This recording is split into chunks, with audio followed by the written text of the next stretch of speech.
देश के खेतों में लहराती झूमती कपास की ये फसलें राष्ट्र की आर्थिक प्रगति में अहम भूमिका निभाती हैं।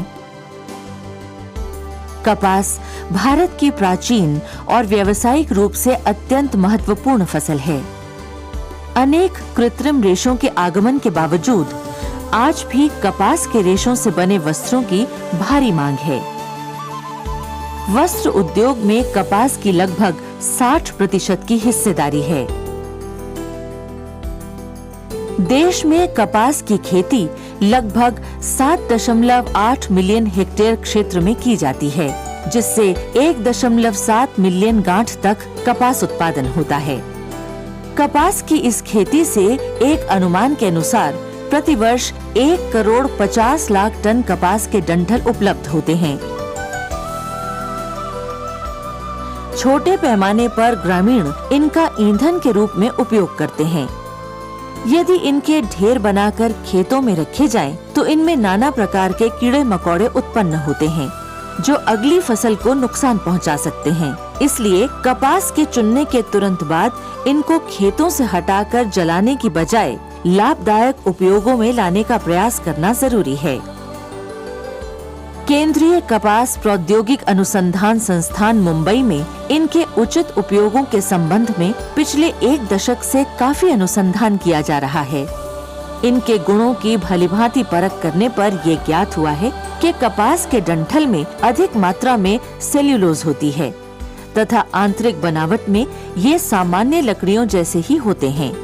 इसलिए इनसे उच्च कोटि के पार्टिकल बोर्ड, हार्ड बोर्ड, भिन्न प्रकार के कागज, कॉरुगेटेड बक्से तथा मशरूम उगाने की तकनीकों का निर्माण किया गया है। पार्टिकल बोर्ड कपास के डंठलों को 2 से 3 सेंटीमीटर आकार के टुकड़ों में चिपर द्वारा काटा जाता है। इन टुकड़ों को रीचिपर द्वारा और छोटा किया जाता है। फिर इन टुकड़ों में रेजिन अर्थात बाइंडर और कैटलिस्ट इत्यादि मिलाकर इनकी मैट बनाई जाती है।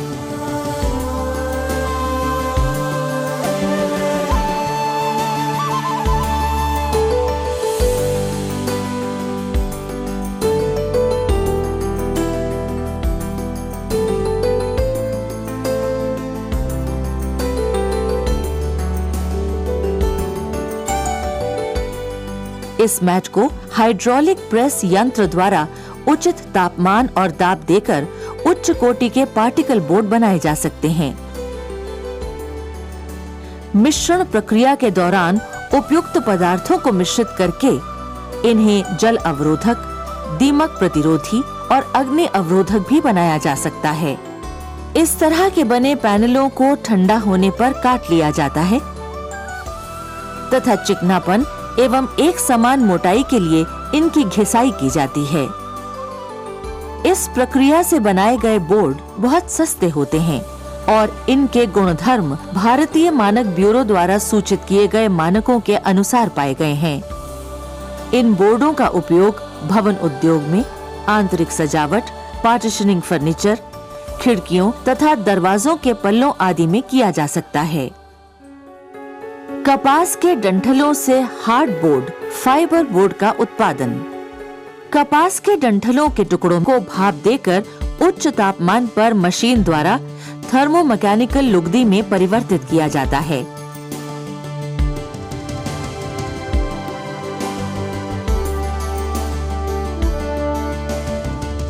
इस लुगदी में फिटकरी एवं वैक्स एमल्शन डालकर इसकी मैट तैयार की जाती है।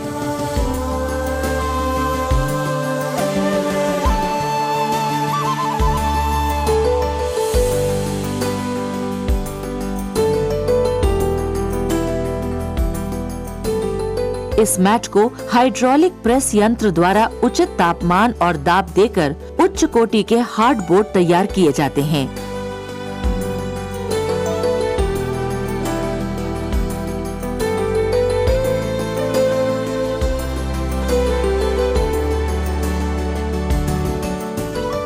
गुणधर्मों में ये बोर्ड भारतीय मानक ब्यूरो द्वारा प्रमाणित मानकों के अनुसार पाए गए हैं। लुगदी बनाने और बोर्ड बनाने में किसी भी रसायन का प्रयोग न रहने के कारण ये प्रक्रिया पर्यावरण अनुकूल है। इसके डंठलों में मौजूद लिग्नीन ही बाइंडर का कार्य करती है। इन बोर्डों को फर्नीचर बनाने, पार्टीशन, पैनलिंग और छत आदि बनाने में प्रयोग में लाया जा सकता है। कपास के डंठलों से कागज का उत्पादन। कपास के डंठलों के छोटे छोटे टुकड़े करके बहुत ही सामान्य और सस्ती रासायनिक प्रक्रिया द्वारा सरलता से लुगदी तैयार की जा सकती है। क्राफ्ट लुगदी। कपास के डंठलों के टुकड़ों को सोडियम हाइड्रोक्साइड 15% तथा सोडियम सल्फाइड 3% के मिश्रण के साथ 170 डिग्री सेंटीग्रेड तापमान तथा 7.5 किलोग्राम प्रति सेंटीमीटर दबाव पर 90 मिनट तक पकाया जाता है। इसके बाद अच्छी तरह साफ करके बीटर में पीटकर इसके रेशों को अलग किया जाता है।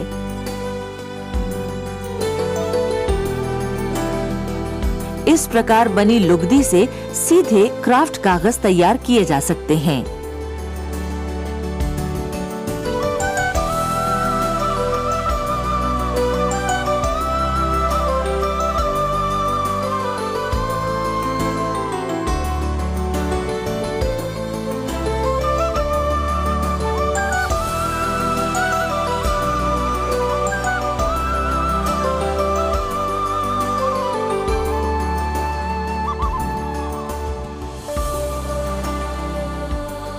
क्राफ्ट कागज को पैकेजिंग उद्योग में नाना प्रकार के उपयोगों में लाया जाता है।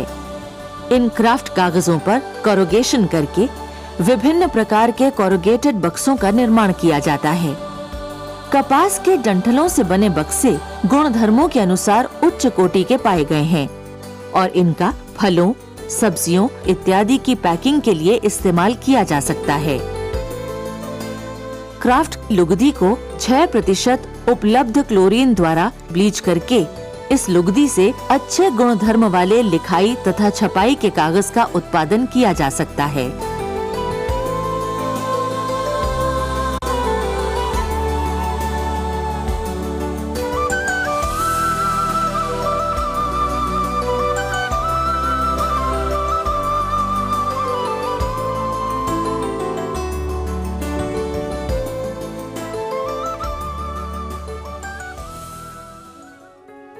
कपास के डंठलों से खुम्बी अर्थात मशरूम। कपास के डंठल प्लूरोटस प्रजाति के खाने योग्य खुम्बियां उगाने के लिए एक उत्तम माध्यम है।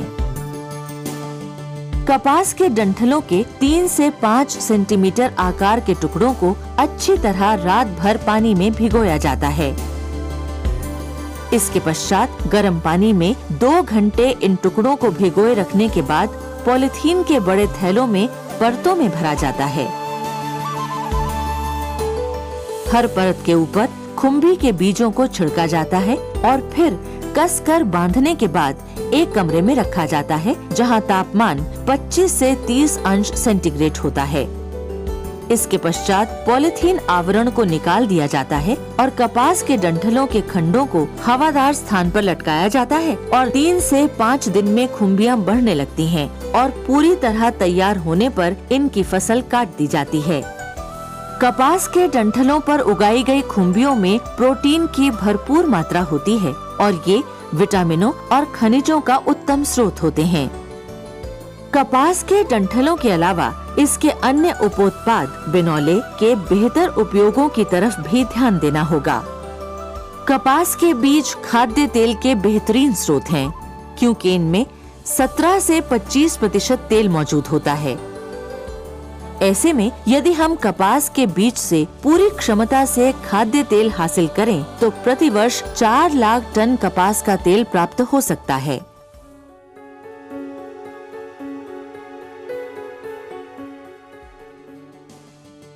कपास के बीजों से तेल निकालने के लिए सबसे पहले इनकी सफाई करना जरूरी है, क्योंकि ओटाई के बाद अक्सर इनकी साफ सफाई पर ज्यादा ध्यान नहीं दिया जाता। तेल मिलों में बीजों की यांत्रिक ढंग से सफाई की जाती है। इस तरह धूल, गंदगी आदि से रहित साफ सुथरे बीज प्राप्त हो जाते हैं। परंतु इन साफ बीजों में भी कुछ रेशे लगे होते हैं जिन्हें लिंटर कहा जाता है।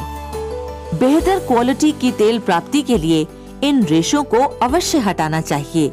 इस प्रक्रिया को डीलिंटिंग कहा जाता है। परंतु यदि लिंटर को उपोत्पाद की भांति उपयोग किया जाए तो ये भी अतिरिक्त कमाई का साधन बन सकता है। कपास के लिंटर का रेयॉन उद्योग और सेल्यूलोज उद्योग में उपयोग के अलावा अच्छी किस्म के स्पेशलिटी पेपर, चिकित्सीय उपयोग में काम आने वाली कॉटन तथा कृत्रिम रेशों में भी इसका उपयोग किया जाता है। लिंट रहित कपास के बीजों से छिलका उतारना जरूरी होता है। इस प्रक्रिया को डीहलिंग कहा जाता है। डीहलिंग के बाद छिलका और गिरी अलग अलग प्राप्त कर लिए जाते हैं। छिलके में लगभग 0.5% तेल मौजूद होता है, जबकि अंदर की गिरी में 30 से 40% तक तेल मौजूद हो सकता है। इसके बाद उपकरणों की मदद से गिरी की कुकिंग की जाती है और इसे सुखाया जाता है। अब कपास के बीज या गिरी तेल निकालने के लिए तैयार हैं। हमारे यहाँ अधिकांश मिलों में तेल निकालने का काम एक्सपेलर्स या पेराई यंत्रों की मदद से किया जाता है।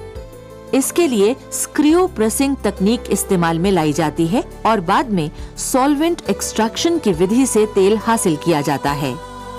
इस प्रकार कपास के बीजों से कच्चा तेल प्राप्त होता है। ये गहरे रंग का होता है, जिसमें विभिन्न प्रकार की अशुद्धियां घुली मिली होती हैं। खाद्य तेल के रूप में इसका उपयोग करने से पूर्व इसका शुद्धिकरण आवश्यक होता है तथा रंग भी सुधारा जाता है। इसके बाद तेल की ब्लीचिंग की जाती है। इस प्रकार प्राप्त कपास के तेल को गंध रहित करके वनस्पति घी बनाने के इस्तेमाल में लाया जाता है। भारत में वनस्पति घी बनाने के लिए 75% मूंगफली के तेल, लगभग 20% कपास के बीज का तेल और 5% तिल का तेल इस्तेमाल किया जाता है। वनस्पति घी में विटामिन ए अनिवार्य रूप से मिलाना पड़ता है। भारत सरकार ने वनस्पति घी में कपास के बीज का तेल मिलाना भी अनिवार्य कर दिया है। इसका एक छोटा सा अंश साबुन उद्योग में भी प्रयोग किया जा सकता है। अब देखते हैं कि तेल निकालने के बाद बीज की गिरी का क्या हुआ। तेल रहित गिरी कपास के बीज की खली कहलाती है। दूध देने वाले पशुओं के लिए ये एक अच्छा आहार है, क्योंकि इसमें प्रोटीन की अच्छी मात्रा पाई जाती है। इसमें उच्च गुणवत्ता वाली प्रोटीन की मात्रा 60% तक हो सकती है तथा आवश्यक अमीनो अम्ल भी उचित मात्रा में पाए जाते हैं। दूसरी ओर कपास के बीज का छिलका भी पशुओं के लिए अच्छा राशन है। इसे अन्य आहार के साथ मिलाकर खिलाया जा सकता है। कपास के उपोत्पाद आर्थिक रूप से अत्यंत महत्वपूर्ण हैं। इनके उपयोग से किसानों का सामाजिक आर्थिक उद्धार संभव है। किसान संकुल, छोटे उद्यमी और गैर सरकारी संस्थानें जो ग्रामीण भागों में काम करती हैं, वो इन प्रौद्योगिकी को अपनाकर व्यवसाय डाल सकती हैं। इन व्यवसायों से ग्रामीण रोजगार बढ़ेगी, आमदनी बढ़ेगी, जीवन स्तर बढ़ेगा, साथ ही साथ पर्यावरण रक्षण भी होगा। इससे आपकी आमदनी तो बढ़ेगी ही, साथ में आप बेरोजगार ग्रामीण युवकों को रोजगार दिला सकते हैं और उनको शहर की ओर भागने की ज़रूरत नहीं पड़ेगी।